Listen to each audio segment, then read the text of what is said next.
Hello, everyone. It is Rory here at that Eurovision site, Eurovision with a Slice of Life. I am joined in today's video by the lovely Ewan. How are you doing? Hello, I am fantastic and super excited to be here.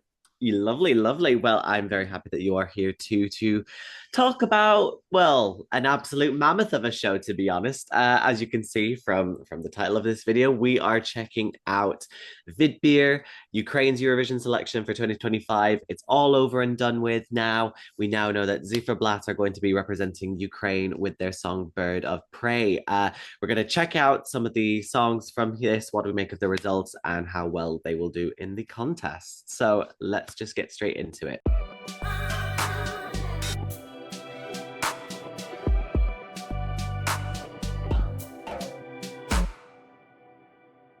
So I think just to kind of like get started, I mean, Vidbeer is always a behemoth unto itself. And it's always just a little bit fun to see how it's going to go. And I always forget every single year, whenever I decide to say, oh, I'll live tweet Vidbeer. It's not that long. It's only like a couple hours or something like that. No, it is not. I always forget that. So Because we, yeah, I remember when you volunteered for it, you were very enthusiastic about saying it won't be too long yeah, and when you then were working that day. I literally was working. I literally was finishing at 4:30 when bang on, that is when Vidbir was supposed to start. So that in itself was not a great beginning. And then lo and behold, it ended up going on for nearly 4.5 hours. I think nearly an hour longer than what it was supposed to have. Yeah, So and because I was live tweeting for the beginning of it, and I think I handed off after song two. yeah, So I think that says a lot I mean, yeah, about. and it takes me time as well to get back from work to come back to my house. So like it takes a lot. So fair play to Ukraine for actually being able to, you know, give me enough reason to rush back at a comfortable pace and still not miss that much. So thank you very much, Suspline, for that. But yes, so there were 10 songs in this. There was 10, right? There was 10, There was yes. 10, yes. There was 10 songs in this selection, and obviously Ziferblat came out on top with Bird of Prey. I mean, let's talk about the show. I mean, you know, this is still a country that is actively at war, is putting on a full-blown show. That is pretty good, actually, to be honest, when you think about it. The fact that it is a country at war putting on a show that before I finish the sentence, let's just recap like previous Ukrainian ones. They're a mess. And that's why we Even love them. even before the years where they've had to host it in metro stations for acting as bomb shelters, they've had to pre-record things. Yeah, So there's justification for those messinesses. In yeah, the unjustifiable years of the messinesses, they were still absolute chaos. yeah. This show, while it lasted long, it was slick. Oh, yeah. There was great production value. Hmm. Ukraine doing this at war is better than some of the richest broadcasters in Europe doing it just because. So the fact that they're able to pull this off when so many other broadcasters just can't is one testament to how great Ukraine is and what they will put into this contest. How great Vidbir is, and also just how embarrassing some other broadcasters are, not to name names. But Mm. let's face it, if some of them can't even do a proper announcement That just says it all. of their Yeah. internal selection, while Ukraine can do a whole national final. Yeah, no, definitely. And I mean, look, the way that it was done, the stage was absolutely Mm. fantastic. I loved the stage this year, and the like this the whole design of like the fonts and different like the names of different fonts. I absolutely love that. Like the color of it all, I think it was really really good. And I do wish that there was maybe a few more people that were in there, but obviously that's just asking for more, and that's just very stupid though. Obviously when you think of it in the grand scheme of things, but like it was a When you very say a few more people in there, could as in you? like fans, because it was a Yeah, little thin on the side when you look at it kind of in shots, for example. um like overall though, like it wasn't like a bad thing. You just want to have more atmosphere, don't you? mhm. But Although you were still getting a great atmosphere from those people, like the fans that were there, and yeah, the people in like the green room that were like supporting the artists.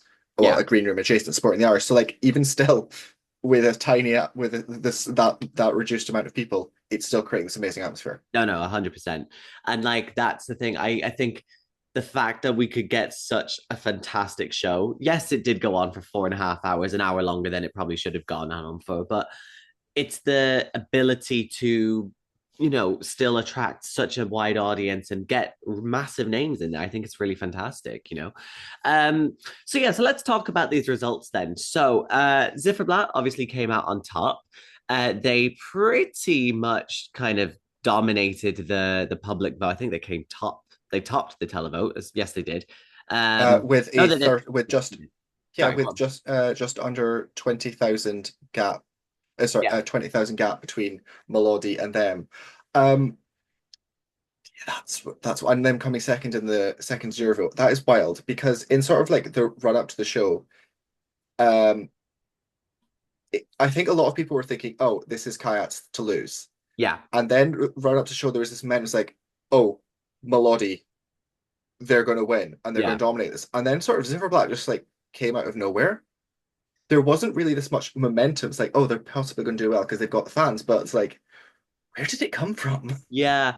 Well, I think the thing, a lot of people who were in Ukraine were really loving Ziferblat, but then Mhm. people who were like international fans just weren't getting the vision. I think a lot of people were thinking, oh, it's very sort of 2007 Brit pop kind of feel, and like maybe it's a little bit too dated for contests like Eurovision. But apparently, a lot of people were saying that this year's Vidbir was very representative of what Ukrainian musical like the industry is at the minute. Mhm. So I feel like it still worked, and I still think it did pretty well. I think it wasn't Yeah. worth having that, but I think it did shock a lot of people that they did like so well.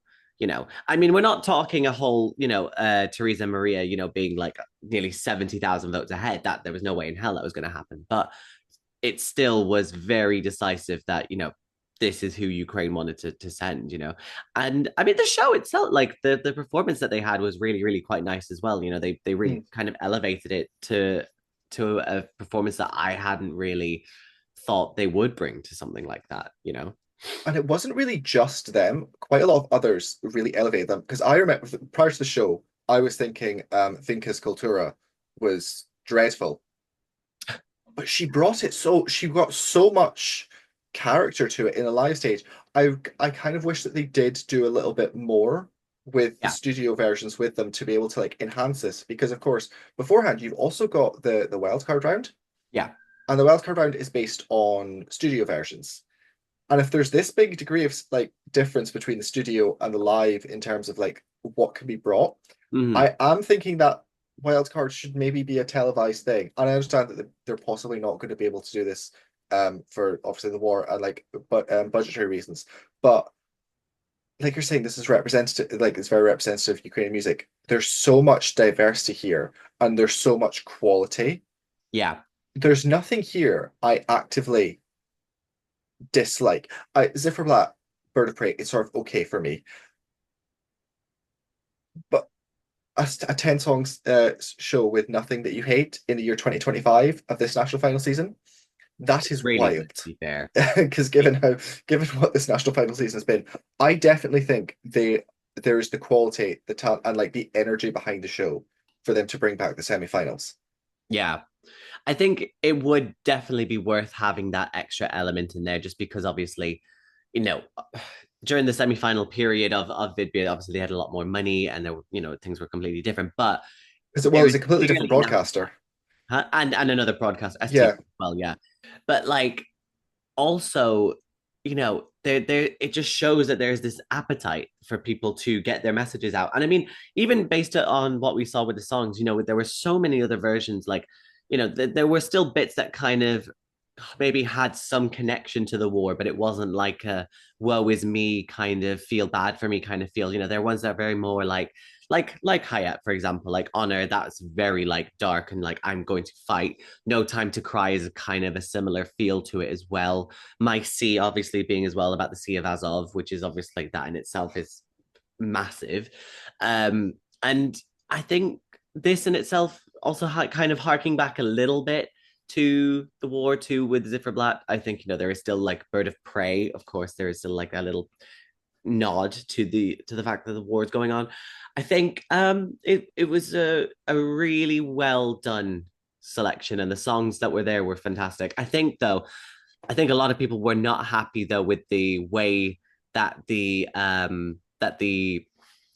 long list and the wild card round went. I think a lot of people were not happy with the way that that went. I think a lot of people, you know, for example, the amount of people I saw on my timelines talking about Kohani by Grisana, and the fact that, she ended up, having to go to San Marino and then having to withdraw from that. Teslenko had the same kind of situation. He ended up withdrawing after he didn't get through to the shortlist.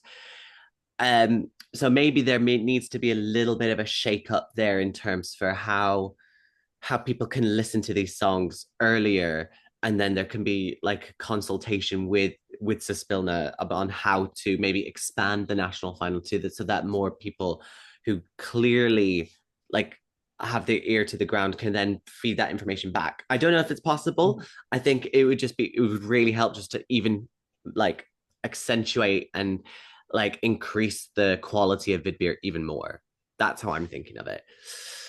But yeah, I mean, with that, then, I mean, overall, I think it wasn't a bad show. I mean, what did you think of like any of the interval acts and everything like that? Because we had a good number of them this year.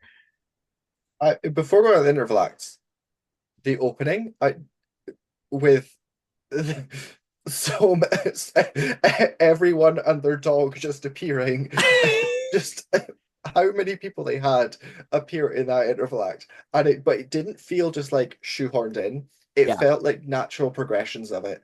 There was so much grandeur and energy with it. It was it was just amazing. yeah. It is a testament just how great this show was. Hmm.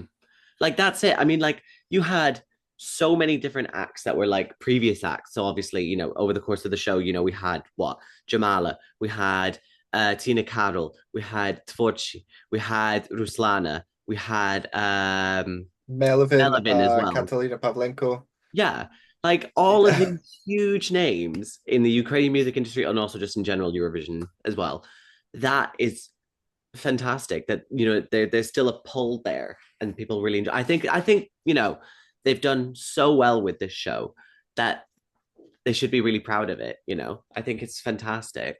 Um, but I guess now we've gotten through Vidbir now, and we now are looking ahead to Basel. We now know that obviously Ziferblat are going to be performing in the first half of the first semi-final. As we are recording this is the day after that the show, well, as the running order was decided, and we now know after however long it was. I think, well, we're recording this obviously nearly over a month now since since Vidbir was on, but yeah. We now know that Ziferblat will be performing fifth in the semi-final, and I guess, what do you think of that like running order spot? Do you think that Ukraine can do quite well with that? Obviously, Ukraine is the only country that still has a 100% qualification record. Do you think that they can keep that? There's 10 million Ukrainian refugees across Europe, um, and there is energy across this. So I think it's guaranteed, regardless of what they were going to send, they were going to qualify for this. But I do think Bird of Prey, it's in the position of where it is in that show, is really great for them. They're sandwiched between Espresso Macchiato and Barabarabastu. So you have something that it's a little bit more authentic ahead in between two humor things. It does stand out really well. Yeah. I think that is possibly top three qualifiers for that semi-final. Wow. For the fact that there's 10 million Ukrainians in other European countries now, and also, Because of that. well, not just because of that, but it's But the thing is, well, there's not really anything in that semi-final that is competing against this.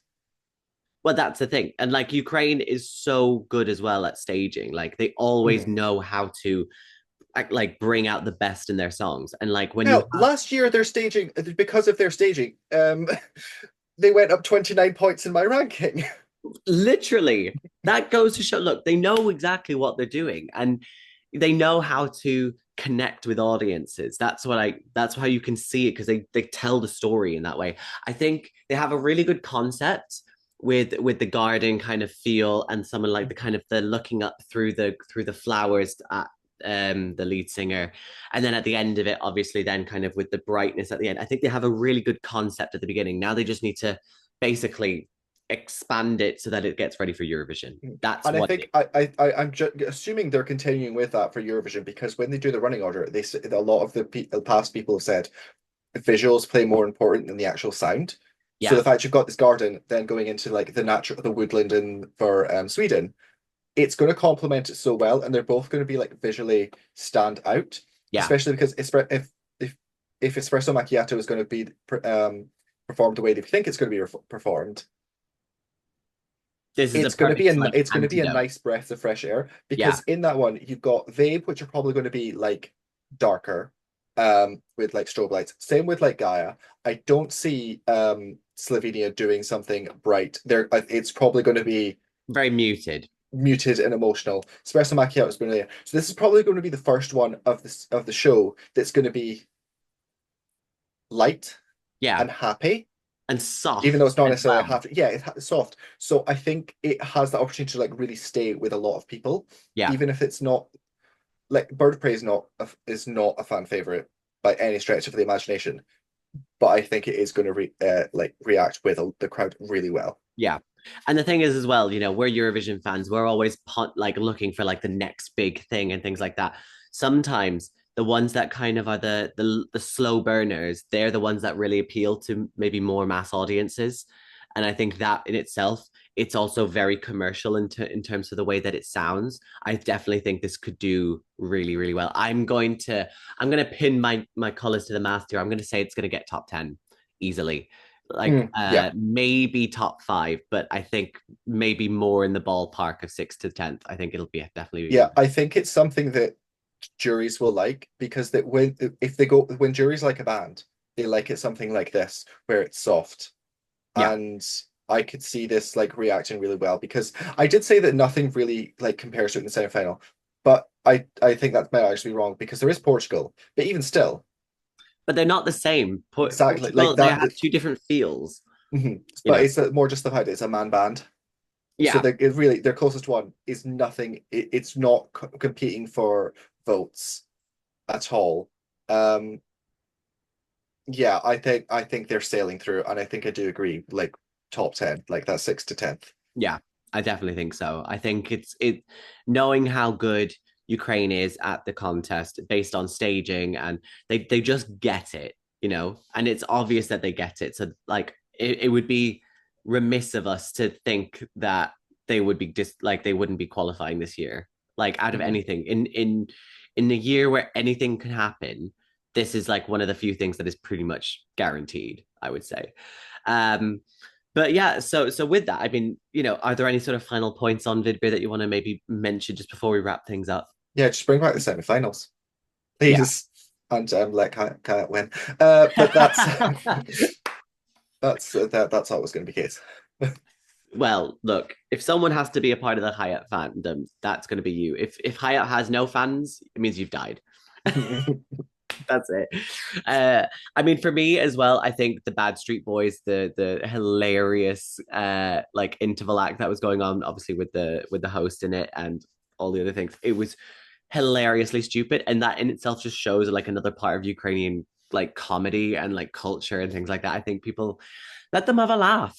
Mm. They're in the middle of a war. They need a little bit of entertainment. So Yeah, like it would be really nice to see Ukraine win again, to see yeah, the way that they hold because we didn't really get much of it in 2023. It was very much a it was very BBC much the like BBC UK's. just like bringing in what they think will be for Ukraine. I want to see Ukraine win again with Ukraine led one Yeah, because there I is want Kyiv yeah. 2017 again. Oh, Like, let's have a little bit less chaos. no, it was good. Look, Ukraine and chaos, If they you go were hand in hand. if you were there, you'd probably understand the level of chaos that it felt like. Okay. Yeah, okay, So, to be fair, yeah, I was a tender 18 years old at the time, so what can I say? but But also yeah, it was one of so the best Eurovisions ever. So yeah, Ukraine well, should win. literally, hence why Ukraine needs to win again at some point so we can just have good quality Eurovision. Hmm. Anyway, that's a story for another time. We will leave that here. So please do let us know, what do you think about our thoughts? Do you think that Vidbir was a really good national final? Do you think that maybe something could have been tweaked? Where do you think Ziferblat are going to finish as well? Obviously, we want to know everything that you're thinking about. Please let us know down in the comment section down below. Please like, subscribe, hit the notification bell, all that kind of stuff. It really just does help us out. Thank you very much to Euan. Thank you very much, Diakuyu, for very much for all of this. And yes, please do continue to check us out on all of our social media. We are on Facebook, Instagram, Twitter, Threads, TikTok, Blue Sky, and Tumblr, all at that Euro site. Check out that EurovisionSite.com as well, because obviously we are in the grips of pre-party season now. So we are going to be, chatting to the artists. We're heading to Amsterdam, we're heading to London as well. And we can't wait to see how that's going to go. And obviously, then we're heading towards Basel as well. So please do just follow us over there. If you're listening to this as well on the podcast, please do continue to check us out on that Eurovision podcast as well, on wherever you get your podcast streaming services. We are basically all on there. And also just check us out as well on social media at that Euro podcast on Facebook, Instagram, and Twitter. So yes, so thank you very much for watching, and we'll see you in the next one. See you Hey. later.